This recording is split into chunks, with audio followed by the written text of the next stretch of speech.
شہزیب ول سردار بلند بخت، کیا آپ کو آئزہ ہاشم بنت سردار ہاشم اپنے نکاح میں قبول ہے؟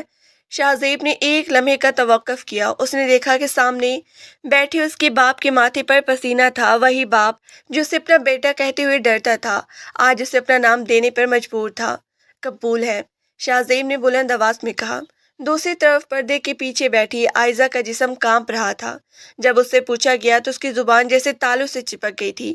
اس کے باپ نے اس کے کندھے پر سختی سے ہاتھ رکھا، جو ایک خاموش دھمکی تھی۔ قبول ہے، اس نے روتے ہوئے بامشکل کہا۔ نکاح ہو گیا، مبارک دینے والا کوئی نہیں تھا۔ جیسے ہی مولوی صاحب رخصت ہوئے، سردار ہاشم نے شہزیب کی طرف دیکھ کر کہا، آج سے تم اس حویلی کے اوپری حصے کے آخری کمرے میں رہو گے، لیکن یاد رکھنا یہ نکاح صرف کاغذ کی حد تک ہے۔ تم آئزہ کے قریب جانے کی کوشش بھی مت کرنا، تمہاری حیثیت ایک محافظ سے زیادہ نہیں ہے۔ شہزیب کے لبوں پر ایک زہریلی مسکراہٹ آئی۔ فکر نہ کرے چچا جان، مجھے چیزیں چھیننے کا شوق نہیں ہے، میں تو بس اپنی امانت سنبھال رہا ہوں۔ شہزیب جب اپنے نئے کمرے میں پہنچا تو آئزہ وہاں پہلے سے موجود تھی۔ وہ بیڈ پر بیٹھی بری طرح رو رہی تھی۔ جیسے ہی شہزیب داخل ہوا، وہ اچھل کر کھڑی ہو گئی۔ دور رہنا مجھ سے، تم نے کیا سوچا تھا کہ نکاح ہو گیا ہے تو تم میری شوہر بن گئی؟ تم صرف ایک مہرہ ہو جسے میرے بابا نے اپنی عزت بچانے کے لیے خریدا ہے، آئزہ نے غصے سے چیختے ہوئے کہا۔ شہزیب آرام سے چلتا ہوا اس کے قریب آیا۔ آئزہ خوف سے پیچھے ہٹی، یہاں تک کہ دیوار سے جا لگی۔ شہزیب نے اس کے چہرے کے پاس دیوار پہ ہاتھ رکھا اور جھک کر اس کی آنکھوں میں دیکھا۔ خریدے ہوئے مہرے اکثر بازی پلٹ دیتے ہیں آئزہ بی بی، اور جہاں تک شوہر بننے کی بات ہے تو مجھے اس کی کوئی جلدی نہیں ہے۔ مجھے تو بس یہ دیکھنا ہے کہ اس محل کی شہزادی ایک معمولی سی نوکر کے کمرے میں کیسے دن گزارتی ہے۔ تم مجھ سے بدلہ لے رہے ہو؟ آئزہ کی آواز کانپنے لگی۔ بدلہ؟ نہیں آئزہ، بدلہ تو بہت چھوٹا لفظ ہے، میں تو صرف اپنا حق وصول کر رہا ہوں، وہ بھی سود سمیت، شہزیب نے سرد لہجے میں کہا اور اپنا تکیہ اٹھا کر صوفے پر جا لیٹا۔ اب سو جاؤ، کل سے تمہاری نئی زندگی کا پہلا دن شروع ہوگا، اور یقین مانو وہ تمہارے خوابوں سے بہت ہی مختلف ہوگا۔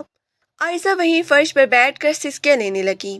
اسے احساس ہو گیا تھا کہ وہ جس جال سے نکلنا چاہتی تھی اب اس سے بھی زیادہ خطرناک شکاری کے قبضے میں آ چکی ہے۔ باہر حویلی میں خاموشی تھی، لیکن شہزیب کی آنکھوں میں جیت کی ایک ایسی چمک تھی جو آنے والے طوفان کا پتہ دے رہی تھی۔ حویلی کی وہ پہلی صبح آئزہ کے لیے کسی ڈراؤنے خواب سے کم نہیں تھی۔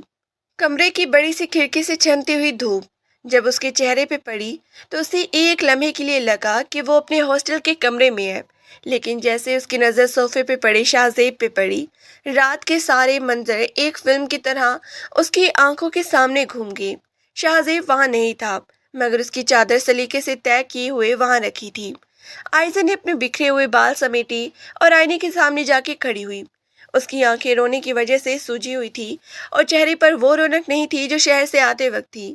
اس نے غصے سے آئینے کے سامنے پڑی پرفیوم کی بوتل اٹھا کر بیڈ پہ دے ماری۔ کون کہتا ہے کہ یہ نکاح صرف کاغذ کی حد تک ہے؟ اس ایک کاغذ نے تو میری پوری پہچان چھین لی، وہ بڑبڑائی۔ ابھی واش روم جانے کا سوچ رہی تھی کہ کمرے کے دروازے پر دستک ہوئی۔ آئزہ نے چونک کر دروازہ کھولا تو سامنے اس کی چھوٹی بہن مروہ کھڑی تھی۔ مروہ کی آنکھوں میں ہمدردی کم اور تجسس زیادہ تھا۔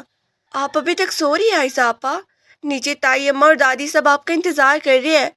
آج آپ کا ناشتہ سب کے ساتھ ڈائننگ ٹیبل پر ہوگا، بڑے ابا کا حکم ہے، مروہ نے اندر جھانکتے ہوئے کہا۔ آئزہ نے تلخی سے ہنس کے کہا، ناشتہ؟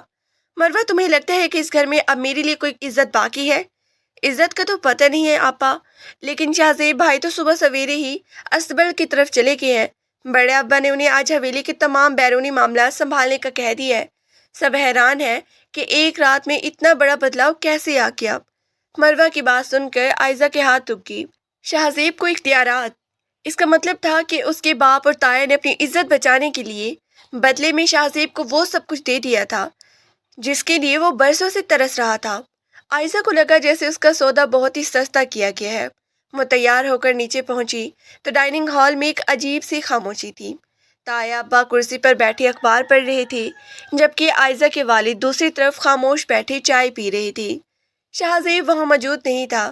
جیسے ہی آئزہ کرسی کھینچ کر بیٹھی، دادی نے اپنی اینک درست کرتے ہوئے اسے گھورا۔ آ گئی ہو؟ کل تک تو بڑے پڑھ نکل آئے تھے تمہارے، اب اس گھر کے طور طریقے سیکھ لو۔ شاہ زیب کی بیوی بن کے رہنا ہے تو سلیقے سے رہنا پڑے گا۔ دادی، آپ کو پتہ ہے کہ میں کس سے شادی کرنا چاہتی تھی؟ پھر آپ سب نے مل کر اس نوکر کے ساتھ میرا نکاح۔ عائزہ سردار ہاشم نے گرج کے کہا، وہ اب اس گھر کا داماد ہے اور تمہارا شوہر۔ اپنی زبان کو لگام دو ورنہ ہم بھول جائیں گے کہ تم ہماری بیٹی ہو۔ عائزہ کا دل کہا کہ وہ سب کچھ چھوڑ کے بھاگ جائے، لیکن وہ جانتی تھی کہ حویلی کے پہرے دار اب اس کے لیے اور بھی سخت کر دیے گئے ہیں۔ اب ناشتہ شروع ہوا ہی تھا کہ شاہ زیب اندر داخل ہوا۔ اس کے بوٹوں کی چاپ پورے ہال میں گونج رہی تھی۔ اس نے سفید لٹھے کا سوٹ پہنا ہوا تھا اور کندھے پر کالی چادر تھی۔ اس کے چہرے پر موجود اعتماد عائزہ کو آگ لگا رہا تھا۔ سردار صاحب، شہر سے منشی جی آئے ہیں، وہ جائیداد کے کاغذات پر آپ کی دستخط چاہیے۔ شاہ زیب نے عائزہ کی طرف دیکھے بغیر سردار بلند آواز میں مخاطب ہو کر کہا، اندر بلا لو انہیں۔ اور شاہ زیب، آج سے تم میرے ساتھ دفتر میں بیٹھو گے۔ ہاشم کی طبیعت ٹھیک نہیں رہتی، اب تمہیں یہ بوجھ اٹھانا ہوگا۔ سردار بلند بخت کی آواز پر ہال میں موجود ہر شخص کے ہاتھ رکے۔ یہ بہت بڑا اعلان تھا۔ شاہ زیب نے سر جھکا لیا، جیسے آپ کا حکم۔ ناشتے کے بعد شاہ زیب باہر جانے لگا تو عائزہ اس کے پیچھے لپکی۔ اس نے کوریڈور میں اسے روک لیا۔ یہ سب کیا ڈرامہ ہے شاہ زیب؟ تم نے میرے بابا اور تایا کو کیا پٹی پڑھائی ہے؟ تم جانتے ہو نا کہ میں تم سے نفرت کرتی ہوں۔ عائزہ نے اس کا ہاتھ روک کر کہا۔ شاہ زیب رکا اور ایک پل کے لیے اس کے چہرے پر ایک طنزیہ مسکراہٹ آئی۔ اس کے قریب ہوا، اتنا قریب کہ عائزہ کو اس کی سانسوں کی تپش محسوس ہونے لگی۔ نفرت کرتی ہو تو کرتی رہو عائزہ بی بی، آپ کی نفرت میرے لیے کوئی نئی بات نہیں ہے، لیکن ایک بات یاد رکھیں، آپ کے بابا نے مجھے یہ اختیارات اپنی بیٹی کی عزت چھپانے کے صلے میں دیے ہیں۔ آپ جتنی بار مجھ پہ چیخیں گی، میں انہیں آپ کی وہ تصویریں یاد دلاتا رہوں گا جو حماد کے پاس ہیں۔ شاہ زیب کی آواز دھیمی لیکن کاٹ دار تھی۔ عائزہ کا چہرہ سفید پڑ گیا۔ تم اتنے گھرو انسان ہو، تم مجھے بلیک میل کر رہے ہو؟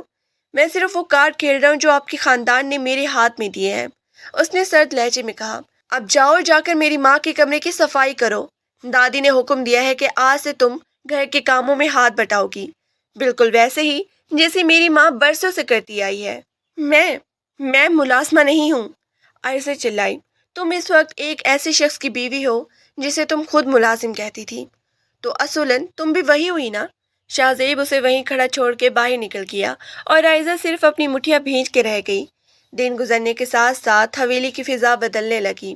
شاہ زیب نے بہت ہی تیزی سے زمینوں کا نظام سنبھال لیا تھا۔ وہ جو کل تک نظر انداز کیا جاتا تھا، اب مزار عین اور منشیوں کے درمیان چھوٹے سردار کے نام سے جانے جانے لگا۔ دوسری طرف عائزہ کی زندگی جہنم بن چکی تھی۔ دادی اور تائی اماں اسے بات بات پر ٹوکتی اور اسے وہ کام کرنے پہ مجبور کرتی جو اس نے کبھی خواب میں بھی نہیں سوچی تھی۔ ایک دوپہر عائزہ کچن میں کھڑی پیاز کاٹ رہی تھی۔ اس کی آنکھوں سے پانی بہہ رہا تھا، پیاز کی وجہ سے بھی اور اپنی قسمت کی وجہ سے بھی۔ اسی وقت شاہ زیب کی ماں ظاہرہ بیگم وہاں آئی۔ وہ ہمیشہ کی طرح سادہ اور خاموش طب تھی۔ بیٹی، لاؤ میں کر دیتی ہوں، تم سے یہ کام نہیں ہوں گے۔ انہوں نے نرمی سے عائزہ کے ہاتھ سے چھری لینی چاہی۔ عائزہ نے جھٹکے سے اپنا ہاتھ پیچھے کر لیا۔ رہنے دی، آپ کو تو خوشی ہو رہی ہوگی نا کہ جس حویلی میں آپ نے برسوں غلامی کی، آج وہاں کی بیٹی آپ کی جگہ کھڑی ہے۔ آپ کا بیٹا بہت چالاک ہے، اس نے سب کو اپنی مٹھی میں کر لیا ہے۔ زہرا بیگم کی آنکھوں میں دکھ کی لہر دوڑ گئی۔ شاہ زیب چالاک نہیں ہے بیٹی، وہ بس اپنا حق مانگ رہا ہے۔ اس نے جو دکھ سہے ہے، میں نہیں چاہتی کہ تم بھی سہو۔ اس کا غصہ وقتی ہے، وہ برا انسان نہیں ہے۔ برا انسان نہیں ہے؟ اس نے حماد کو پولیس سے پکڑوایا، اسے دھمکی دی کہ وہ شہر چھوڑ دے۔ کیا یہ شرافت ہے؟ عائزہ نے غصے سے پوچھا۔ زہرا بیگم خاموش ہو گئی۔ انہیں پتہ تھا کہ شاہ زیب نے جو کچھ کیا وہ اپنی محبت کو بچانے کے لیے نہیں، بلکہ اپنی انا کی تسکین کے لیے کیا تھا۔ اسی شام حویلی میں ایک دعوت کا اہتمام کیا گیا تھا، کیونکہ شہر سے کچھ خاص مہمان آنے تھے۔ عائزہ کو حکم ملا کہ وہ تیار ہو کر مہمانوں کے سامنے آئے۔ شاہ زیب نے اس کے لیے ایک مہنگا سا جوڑا اور زیور بھیجے تھے۔ عائزہ کا جی چاہ رہا تھا کہ وہ ان چیزوں کو آگ لگا دے، لیکن اس کے باپ کی سخت نظریں اسے یاد تھی کہ ایک بھی غلطی ہوئی تو اسے حویلی کے تہہ خانے میں بند کر دیا جائے گا۔ جب وہ تیار ہو کر نیچے آئی تو سب کی نظریں اس پر ٹھہر گئی۔ وہ واقعی بہت ہی خوبصورت لگ رہی تھی، لیکن اس کی آنکھوں کی ویرانی اس کی خوبصورتی پر غالب تھی۔ شاہ زیب مہمانوں کے ساتھ صوفے پر بیٹھا کسی بزنس معاملے پر بات کر رہا تھا۔ اسے دیکھ کر وہ اٹھا اور مہمانوں سے اس کا تعارف کروانے لگا۔ یہ میری اہلیہ ہے، عائزہ شاہ زیب۔ اس نے شاہ زیب کے لفظ پر خاصا زور دیا، جیسے اسے جتانا چاہ رہا ہو کہ اب اس کی پہچان بدل چکی ہے۔ مہمانوں میں سے ایک خاتون بولی، ماشاء اللہ، جوڑی بہت پیاری ہے۔ ہم نے تو سنا تھا کہ شاہ زیب بیٹا ابھی تعلیم مکمل کر رہا ہے، اتنی جلدی شادی کا فیصلہ کیوں کیا؟ تایا ابا نے فوراً بات سنبھالی، بچے ایک دوسرے کو پسند کرتے تھے، ہم نے سوچا کیوں دیر کی جائے۔ عائشہ کا دل چاہ رہا تھا کہ وہ وہیں چیخ کر سچ بتا دے، لیکن شاہ زیب کا ہاتھ اس کے کندھے پر آ گیا تھا۔ اس کی گرفت اتنی سخت تھی کہ عائشہ کو درد محسوس ہونے لگا۔ یہ ایک خاموش انتباہ تھا۔ کھانے کے دوران عائشہ بالکل خاموش رہی۔ اسے محسوس ہو رہا تھا کہ شاہ زیب بار بار اسے دیکھ رہا ہے۔ جیسے ہی مہمان رخصت ہوئے اور گھر والے اپنے اپنے کمروں میں گئے، عائشہ نے شاہ زیب کا ہاتھ جھٹک دیا۔ مجھ پر ہاتھ رکھنے کی ضرورت نہیں ہے تمہیں، سب کے سامنے ڈرامہ کرنا بند کرو۔ شاہ زیب نے سکون سے اپنی شیروانی کے بٹن کھولی اور صوفے پر بیٹھ گیا۔ ڈرامہ میں نہیں، تمہارے گھر والے کر رہے ہیں۔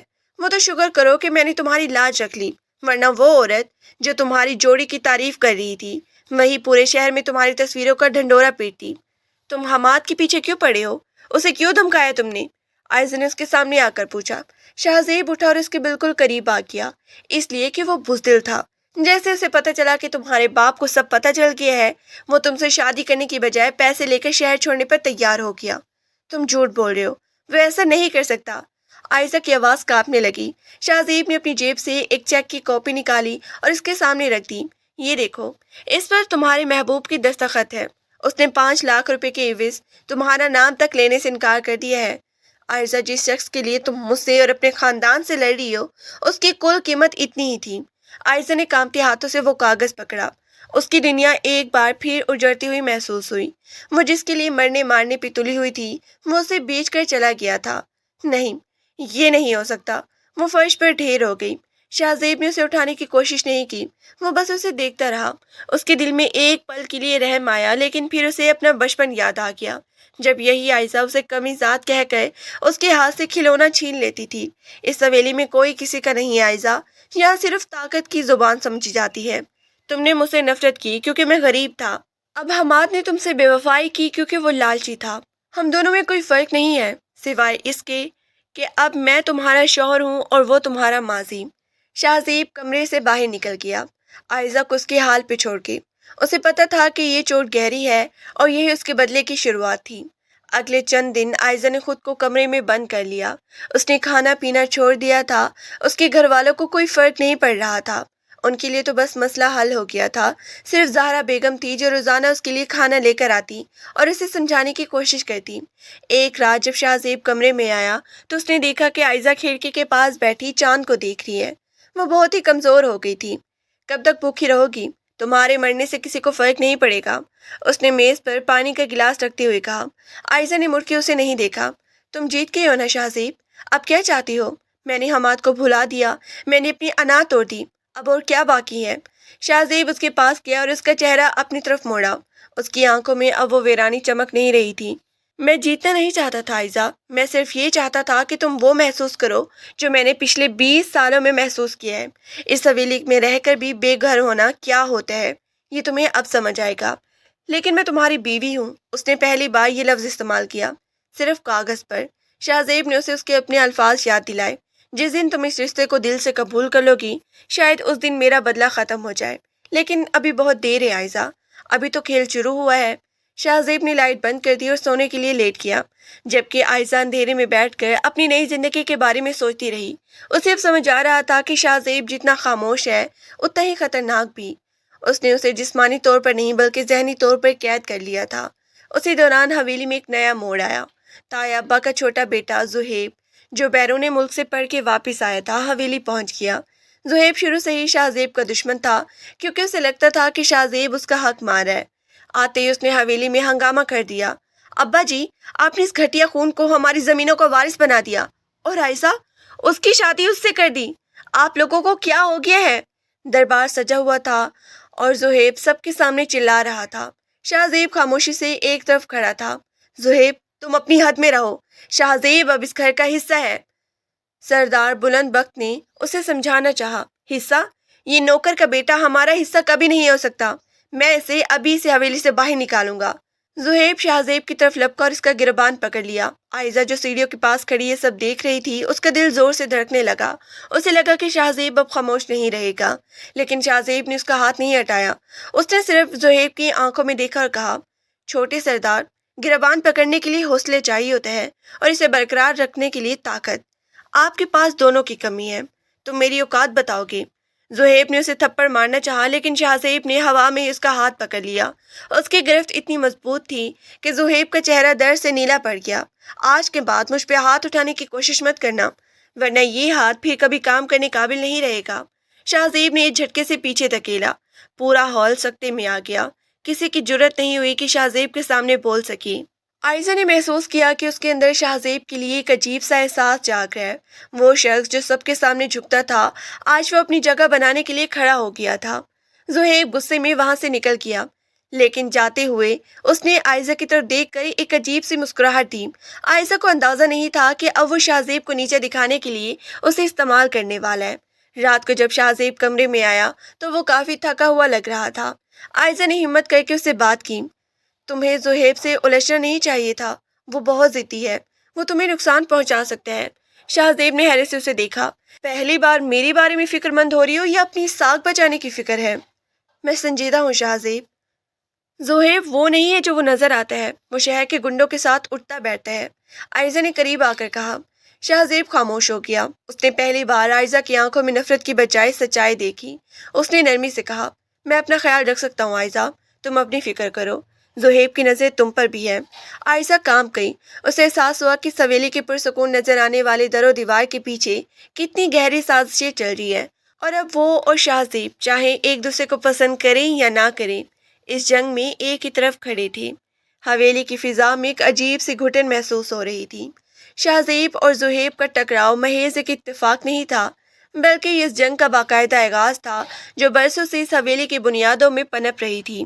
عائزہ جو کبھی اس گھر کی لاڈلی بیٹی تھی، اب خود کو ایک ایسے چوراہے پہ کھڑا محسوس کر رہی تھی جہاں ایک طرف اس کا اپنا خون تھا اور دوسری طرف وہ شخص جسے اس نے ہمیشہ حقیر سمجھا، مگر اب وہی اس کی واحد ڈھال بنتا نظر آ رہا تھا۔ اگلی صبح جب عائزہ کی آنکھ کھلی تو کمرے میں خاموشی تھی۔ شہزیب ہمیشہ کی طرح فجر کے وقت ہی نکل گیا تھا۔ عائزہ نے کھڑکی سے باہر دیکھا، دور کھیتوں میں کام کرنے والے مزارین شہزیب کے سامنے سر جھکا کے کھڑے تھے۔ اسے حیرت ہوئی کہ جس شخص کو اس کے باپ نے کبھی نوکروں کے برابر بھی نہیں سمجھا، اس نے اتنی جلدی ان لوگوں کے دلوں میں اپنی جگہ کیسے بنا لی۔ وہ نیچے آئے تو کچن میں تائی اماں اور دادی کسی سے بحث کر رہے تھے۔ زہیب بھی وہیں کھڑا ناشتہ کر رہا تھا اور اس کے چہرے پہ موجود سوجن اب بھی شہزیب کی گرفت کی یاد دلا رہی تھی۔ میں کہہ رہا ہوں ابا جی سے بات کریں، یہ لڑکا اب ہمارے سروں پہ چڑھ رہا ہے، زہیب نے غصے سے پراٹھا توڑتے ہوئے کہا۔ بیٹا، تمہارے ابا اور تایا اس کے ہاتھ میں سب کچھ دے چکے ہیں۔ وہ کہتے ہیں کہ شہزیب کے آنے سے وصولیت دگنی ہو گئی ہے، اب انہیں صرف پیسہ نظر آتا ہے۔ تائی اماں نے تعصب سے سر ہلایا۔ عائزہ خاموشی سے ایک کونے میں بیٹھ کر چائے پینے لگی۔ زہیب کی نظر اس پہ پڑی تو اس کے لبوں پر وہی مکروہ مسکراہٹ آ گئی۔ ارے عائزہ، تم تو بڑی خاموش ہو گئی ہو، کیا ہوا؟ شہزیب نے تمہیں بھی اپنے جادو میں کر لیا ہے کیا؟ یا پھر وہ جو شہر والا قصہ تھا اسے بھولنے کی کوشش کر رہی ہو؟ زہیب نے طنزیہ لہجے میں کہا۔ عائزہ کا ہاتھ رک گیا۔ اس نے زہیب کی آنکھوں میں دیکھا جہاں صرف خباثت تھی۔ زہیب، اپنی حد میں رہو، جو کچھ ہوا وہ میرا ذاتی معاملہ ہے۔ ذاتی معاملہ؟ عائزہ، تم اس گھر کی عزت ہو اور تمہارا نام اس کمی زادی کے ساتھ جڑنا ہمارے لیے ڈوب مرنے کا مقام ہے، لیکن فکر نہ کرو، میں آ گیا ہوں نا، اب اس حویلی میں وہی ہوگا جو پہلے ہوتا تھا، زہیب نے دھمکی امیز لہجے میں کہا اور وہاں سے چلا گیا۔ عائزہ کو ایک انجانے خوف نے گھیر لیا۔ وہ جانتی تھی کہ زہیب سیدھا وار نہیں کرے گا، وہ شہزیب کو نیچا دکھانے کے لیے کسی بھی حد تک جا سکتا ہے۔ اس نے فیصلہ کیا کہ وہ شہزیب کو خبردار کرے گی، چاہے وہ اس کی بات سنے یا نہ سنے۔ دوپہر کے وقت جب شہزیب حویلی کے دفتر میں اکیلا بیٹھا فائلوں میں مصروف تھا، عائزہ وہاں پہنچی۔ شہزیب نے سر اٹھا کر اسے دیکھا۔ اس کی آنکھوں میں تھکن تھی لیکن چہرہ اسپاٹ تھا۔ تم یہاں، کوئی خاص بات؟ اس نے مختصر پوچھا۔ عائزہ نے دروازہ بند کیا اور اس کے سامنے والی کرسی پر بیٹھ گئی۔ شہزیب، زہیب کچھ پلان کر رہا ہے، وہ صبح تائی اماں سے تمہارے بارے میں بات کر رہا تھا اور اس کا لہجہ ٹھیک نہیں تھا۔ شہزیب نے قلم میز پہ رکھا اور کرسی کی پشت سے ٹیک لگا لی۔ زہیب بچپن سے ہی ایسا ہے، اسے لگتا ہے صرف خون کی بنیاد پر وہ سب کچھ حاصل کر لیتا ہے۔ اسے کرنے دو جو وہ کر رہا ہے، مجھے اسے کوئی ڈر نہیں ہے۔ تم نہیں سمجھے، وہ تمہیں یہاں سے نکالنے کے لیے کچھ بھی کر سکتے ہیں۔ شاید وہ میری ماضی کی باتوں کو دوبارہ اچھالے یا تمہیں کسی چھوٹے کیس میں پھنسانے کی کوشش کرے۔ عائزہ کی آواز میں فکر تھی۔ شاہ زیب کے لبوں پر ایک ہلکی سی مسکراہٹ آئی۔ تمہیں میری فکر کیوں ہو رہی ہے عائزہ؟ تم تو چاہتی تھی کہ میں اس حویلی سے نکل جاؤں، بلکہ تم تو مجھے دیکھنا بھی پسند نہیں کرتی تھی۔ عائزہ نے نظر جھکا لی۔ میں اب بھی تمہیں پسند نہیں کرتی، لیکن میں یہ بھی نہیں چاہتی کہ زہیب جیسا انسان اپنی چالوں میں کامیاب ہو جائے۔ کم از کم تم نے میری عزت تو ڈھانپ لی، چاہے وہ بدلے کی خاطر ہی کیوں نہ ہو۔ شاہ زیب خاموش ہو گیا۔ اس نے محسوس کیا کہ عائزہ کے لہجے میں اب وہ زہر نہیں تھا جو نکاح کے پہلے دن تھا۔ اس نے آہستہ سے کہا، شکریہ بتانے کے لیے، لیکن یاد رکھنا عائزہ، اس حویلی کے مرد اپنی جنگیں خود لڑنا جانتے ہیں۔ تم بس اپنا خیال رکھو اور زہیب سے دور رہو۔ اگلے چند دن حویلی میں خاموشی رہی، لیکن یہ طوفان سے پہلے کی خاموشی تھی۔ زہیب نے شہر سے اپنے کچھ دوستوں کو بلا لیا تھا جو حویلی کے بیرونی مہمان خانے میں ٹھہرے ہوئے تھے۔ وہ دن بھر شراب نوشی اور جوا کھیلتے، جس سے حویلی کا ماحول خراب ہو رہا تھا۔ ایک رات جب شاہ زیب کسی کام سے دیر سے گھر لوٹا تو اسے بیرونی گیٹ پر زہیب اور اس کے دوست ملے۔ وہ سب نشے کی حالت میں تھے اور بلند آواز میں کہکے لگا رہے تھے۔ او دیکھو، شاہ زیب صاحب آ گئے، زہیب نے لڑکھڑاتی آواز میں کہا۔ کیوں شاہ زیب صاحب؟ سنا ہے تم نے ابا جی کو پٹی پڑھائی ہے کہ شہر والی زمینیں بیچ دینی چاہیے۔ شاہ زیب نے انہیں نظر انداز کرتے ہوئے آگے بڑھنا چاہا، لیکن زہیب نے اس کا راستہ روک لیا۔ مجھ سے بات کرو، تم ہوتے کون ہو ہماری خاندانی زمینوں کو فیصلہ کرنے والے؟ میں وہی ہوں جسے تمہارے باپ نے یہ ذمہ داری دی ہے، اب ہٹو میرے راستے سے۔ شاہ زیب کی آواز میں گرج تھی۔ زہیب کے اپنے ایک دوست نے آگے بڑھ کر شاہ زیب کے کندھے پہ ہاتھ رکھا۔ ارے یار، غصہ کیوں کرتے ہو؟ آؤ ہمارے ساتھ بیٹھو، ایک جام تم بھی پیو، آخر تم بھی اب اس گھر کے داماد بن گئے ہو۔ شاہ زیب نے ایک جھٹکے سے اس کا ہاتھ ہٹایا۔ اپنی غلاظت اپنے پاس رکھو۔ اگر میں نے سردار بلند بخت کو بتا دیا کہ تم یہاں کیا کر رہے ہو تو تم سب کو ابھی اسی وقت جوتے مار کے نکالا جائے گا۔ زہیب نے ہنس کر کہا، بتا دو، جاؤ بتا دو ابا جی میری بات مانیں گے یا تمہاری؟ تم تو صرف ایک موصلت ہو، ایک ضرورت ہو، جس دن ضرورت ختم ہوئی تم بھی ختم۔ شاہ زیب نے اسے حقارت آمیز نظر سے دیکھا اور حویلی کے اندر چلا گیا، لیکن اس کے ذہن میں ایک بات بیٹھ گئی تھی کہ زہیب اب حدیں پار کر رہا ہے۔ اگلی صبح حویلی میں ایک نیا ہنگامہ برپا تھا۔ دادی کا سونے کا قیمتی ہار غائب تھا۔ یہ ہار ان کی زندگی بھر کی نشانی تھی اور وہ اسے بہت ہی سنبھال کے رکھتی تھی۔ پورے گھر میں تلاشی شروع ہو گئی، نوکروں کے کمرے چھان مارے گئے، لیکن کہیں سے کچھ نہ ملا۔ زہیب جو سب کا انتظار کر رہا تھا، ڈرامائی انداز میں دلان میں آیا۔ ابا جی، نوکروں سے کیا پوچھنا؟ تلاشی ان کی لینی چاہیے جنہیں اچانک مال و دولت مل گئی ہو اور جن کی نیتوں کا کسی کو پتہ نہ ہو۔ سردار بلند بخت نے اسے غصے سے دیکھا۔ تمہارا اشارہ کس طرف ہے؟ میرا اشارہ شاہ زیب کی طرف ہے۔ اس کے پاس اب گھر کی ہر چابی ہے، وہ کہیں بھی آ جا سکتا ہے، اور اس کی ماں اسے تو سونا دیکھنے کی حسرت ہی رہی ہوگی، زہیب نے زہریلے لہجے میں کہا۔ عائشہ جو دور کھڑی یہ سب سن رہی تھی، اس کا خون کھولنے لگا۔ وہ جانتی تھی کہ یہ سب زہیب کی کارستانی ہے۔ زہیب، اپنی زبان سنبھال کے بات کرو، شاہ زیب سیڑھیوں سے اترتے ہوئے بولا۔ اس کے پیچھے اس کی ماں بھی تھی جو خوف سے کانپ رہی تھی۔ کیوں؟ سچ کڑوا لگ رہا ہے؟ زہیب نے شاہ زیب کے کمرے کی طرف اشارہ کیا۔ اگر تم سچے ہو تو اپنا کمرہ چیک کرواؤ، شاہ زیب نے سرد لہجے میں کہا۔ ٹھیک ہے، اگر تمہیں لگتا ہے کہ میں نے چوری کی ہے تو تلاشی لے لو، لیکن یاد رکھنا اگر وہاں کچھ نہ ملا تو پھر انجام کے ذمہ دار تم خود ہوگے۔ زہیب اور تایا ابا شاہ زیب کے کمرے میں پہنچی۔ عائزہ بھی ان کے پیچھے تھی۔ زہیب نے بڑے جوش سے الماری کھولی اور کپڑے باہر پھینکنے شروع کر دیے۔ اچانک شاہ زیب کے ایک پرانے جوتے کے اندر سے چمکتا ہوا سونے کا ہار برآمد ہوا۔ دادی نے ہار دیکھتے ہی سینہ پیٹ لیا۔ ہائے، میں نے تو اسے اپنا بچہ سمجھا تھا اور اس نے میری ہی پیٹ میں چھرا گھونپ دیا۔ سردار بلند بخت کا چہرہ غصے سے لال پڑ گیا۔ انہوں نے شاہ زیب کی طرف دیکھا، جس کے چہرے پر اب بھی کوئی خوف نہیں تھا، بلکہ ایک عجیب سے سکون امیز مسکراہٹ تھی۔ شاہ زیب، کیا یہ سچ ہے؟ سردار بلند بخت نے دھاڑ کے پوچھا۔ شاہ زیب نے ہار کی طرف دیکھا اور پھر زہیب کی طرف، جو فاتحانہ انداز میں مسکرا رہا تھا۔ سردار صاحب، یہ ہار میرے کمرے میں کس سے ملا ہے؟ یہ سچ ہے، لیکن یہاں کیسے آیا یہ صرف وہی جانتا ہے جس نے یہاں رکھا ہے۔ بکواس بند کرو، ثبوت تمہارے سامنے ہے، زہیب نے چیخ کر کہا۔ ابا جی، ابھی اسے پولیس کے حوالے کر دیں اور اس کا نکاح عائزہ سے ختم کر کے اس حویلی سے نکالیں۔ سردار ہاشم نے بھی شاہ زیب کو برا بھلا کہنا شروع کر دیا۔ عائزہ سے اب خاموش نہیں رہا گیا۔ وہ آگے بڑھی اور سب کے سامنے کھڑی ہو گئی۔ رک جائیں سب! عائزہ کی آواز بلند اور پراعتماد تھی۔ سب کی نظریں اس پر ٹھہر گئی۔ عائشہ تم پیچھے ہٹو، یہ مردوں کا معاملہ ہے، اس کے باپ نے اسے ڈانٹا۔ نہیں بابا، یہ میرا معاملہ بھی ہے، کیونکہ یہ ہاتھ شہزیب نے نہیں بلکہ زہیب نے وہاں رکھا ہے۔ عائشہ نے انگلی سے زہیب کی طرف اشارہ کیا۔ زہیب کا رنگ فوراً اڑ گیا۔ تم کیا کہہ رہی ہو؟ تمہارے پاس کیا ثبوت ہے؟ عائشہ نے اپنے فون کی اسکرین آن کی اور سب کے سامنے کر دی۔ رات جب شہزیب گھر نہیں تھا، میں اپنے کمرے کی بالکنی میں کھڑی تھی۔ جب میں نے زہیب کو شہزیب کے کمرے کی کھڑکی پاس اندر داخل ہوتے دیکھا تو مجھے شک ہوا۔ میں نے ویڈیو بنا لی۔ اندھیرا تھا اس لیے میں نے کل کچھ نہیں کہا، لیکن اس ویڈیو میں زہیب کا چہرہ صاف نظر آ رہا ہے کہ وہ کھڑکی سے نکل رہا ہے۔ ویڈیو میں واضح طور پہ دیکھا جا سکتا تھا کہ زہیب چوری چھپے شہزیب کے کمرے سے باہر آ رہا ہے۔ پورا حال میں سناٹا چھا گیا۔ سردار بلند بخت نے ایک زوردار تھپڑ زہیب کے منہ پہ رسید کیا۔ تمہاری اتنی ہمت، اپنے ہی بھائی کو نیچے دکھانے کے لیے تم نے اپنی دادی کا ہاتھ چرایا۔ زہیب فرش پہ جا گرا۔ ابا جی وہ تو بس۔ خاموش، ابھی اسی وقت اپنے کمرے میں جاؤ، تمہارا فیصلہ میں بعد میں کروں گا، سردار بلند بخت نے غصے سے کہا اور پھر شہزیب کی طرف مڑے۔ شہزیب مجھے معاف کر دو، میں نے ایک لمحے کے لیے تم پہ شک کیا۔ شہزیب نے صرف سر جھکایا اور وہاں سے باہر نکل گیا۔ عائشہ اس کے پیچھے بھاگی، وہ اسے روکنا چاہتی تھی، اسے بات کرنا چاہتی تھی۔ شہزیب رکو، عائشہ نے کوریڈور میں اسے آواز دی۔ شہزیب رکا اور مڑ کے اسے دیکھا۔ اس کی آنکھوں میں پہلی بار ایک نرمی تھی جو عائشہ نے پہلے کبھی نہیں دیکھی تھی۔ تم نے میری مدد کیوں کی عائشہ؟ تم تو چاہتی تھی کہ میں چلا جاؤں، اس نے دھیمی آواز میں پوچھا۔ عائشہ اس کے قریب آئی، اس کی سانس پھول رہی تھی۔ میں نے کہا تھا نا کہ میں زہیب کو جیتتے ہوئے نہیں دیکھ سکتی، اور مجھے پتا تھا کہ تم چور نہیں ہو، تم بدلہ لینے والے ہو سکتی ہو لیکن تم جھوٹے انسان نہیں ہو۔ شہزیب نے اسے غور سے دیکھا۔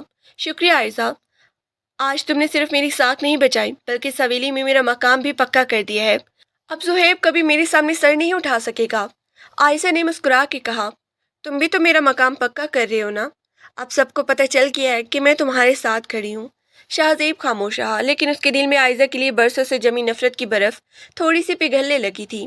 اسے احساس ہوا کہ عائشہ وہ ضدی لڑکی نہیں رہی تھی بلکہ ایک سمجھدار عورت بن رہی تھی جو صحیح اور غلط کی تمیز کرنا جانتی تھی۔ رات کے وقت حویلی میں سکون تھا، لیکن شہزیب کے لیے ابھی کام باقی تھا۔ وہ جانتی تھی کہ زہیب اتنی آسانی سے ہار نہیں مانے گا، وہ مزید خطرناک ہو جائے گا۔ شہزیب نے اپنے خاص آدمی مراد کو بلایا جو اس کے لیے شہر سے معلومات لاتا تھا۔ مراد، زہیب کے ان دوستوں کا پتہ لگاؤ جو مہمان خانے میں ٹھہرے ہوئے ہیں۔ مجھے شک ہے وہ صرف دوست نہیں ہیں بلکہ کسی بڑے گروہ کا حصہ ہے۔ شہزیب نے حکم دیا۔ جی چھوٹے سردار، میں بھی پتہ لگاتا ہوں، مراد نے جواب دیا۔ اگلی صبح مراد نے جو خبر دی وہ ہوش ربا تھی۔ زہیب کے دوست دراصل ایک نامی گرامی لینڈ مافیا کے کارندہ تھے جن کی نظریں سردار بلند بخت کی شہر والی قیمتی زمینوں پر تھی۔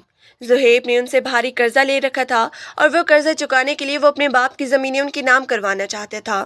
شہزیب کو سمجھ آ گیا کہ زہیب اسے راستے سے کیوں ہٹانا چاہتا تھا، کیونکہ شہزیب ہی وہ شخص تھا جو ان زمینوں کے کاغذات کی نگرانی کر رہا تھا۔ اسی شام شہزیب نے ایک بڑا فیصلہ کیا۔ اس نے عائشہ کو ساتھ لیا اور شہر جانے کا پروگرام بنایا۔ ہم شہر کیوں جا رہے ہیں؟ عائشہ نے گاڑی میں بیٹھتے ہوئے پوچھا۔ کچھ پرانے حساب چکانے ہیں، شہزیب نے پراسرار انداز میں کہا، اور تمہارے لیے ایک سرپرائز بھی ہے۔ شہر پہنچ کر شہزیب اسے ایک بڑے کیفے میں لے گیا۔ وہاں ایک میز پر ایک نوجوان بیٹھا تھا جسے دیکھ کر عائشہ کے قدم جم گئے۔ وہ حماد تھا۔ حماد؟ عائشہ کی زبان سے نکلا۔ حماد اسے دیکھ کر گھبرا گیا اور اٹھ کے کھڑا ہو گیا۔ عائشہ تم یہاں؟ شہزیب نے عائشہ کو کرسی پہ بیٹھنے کا اشارہ کیا اور خود حماد کے سامنے بیٹھ گیا۔ ہاں حماد، عائشہ اب میری بیوی ہے، لیکن میں اسے یہاں اس لیے لایا ہوں تاکہ وہ اپنی آنکھوں سے دیکھ لے کہ جس شخص کے لیے اس نے اپنا گھر بار چھوڑنے کا سوچا تھا اس کی حقیقت کیا ہے۔ حماد نے نظریں جھکا لی۔ شہزیب نے میز پر ایک فائل رکھی۔ عائشہ، اس فائل میں حماد کے لیے نئے بزنس کے کاغذات ہیں۔ اسے بزنس شروع کرنے کے لیے پیسے کس نے دیے پتہ ہے؟ تمہارے باپ نے نہیں بلکہ زہیب نے۔ عائشہ کو ایک اور جھٹکا لگا۔ زہیب نے؟ لیکن کیوں؟ تاکہ حماد تمہارے ساتھ وہ تصویریں کھنچوائے اور تمہیں بدنام کرے، تاکہ تمہارے باپ مجبور ہو کر تمہاری شادی کسی بھی ایرے غیرے سے کر دے اور زہیب کا رشتہ صاف ہو جائے۔ زہیب شروع سے ہی تمہیں اور تمہارے باپ کی حویلی سے بے دخل کرنا چاہتا تھا۔ شہزیب نے سچائی بیان کی۔ حماد نے روتے ہوئے کہا، عائشہ مجھے معاف کر دو، زہیب نے مجھے بہت ڈرایا تھا اور پھر پیسوں کا لالچ بھی دیا، میں مجبور تھا۔ عائشہ کی آنکھوں میں آنسو آ گئے، لیکن یہ دکھ کے نہیں بلکہ غصے کے آنسو تھے۔ اسے اپنی بے وقوفی پہ ماتم کرنے کا دل کر رہا تھا۔ وہ جس سے محبت سمجھ رہی تھی وہ ایک گھٹیا سازش کا حصہ تھا۔ اس نے اٹھ کر حماد کے منہ پر ایک زوردار تھپڑ مارا۔ تمہاری اتنی ہمت، تم نے میری زندگی برباد کر دی۔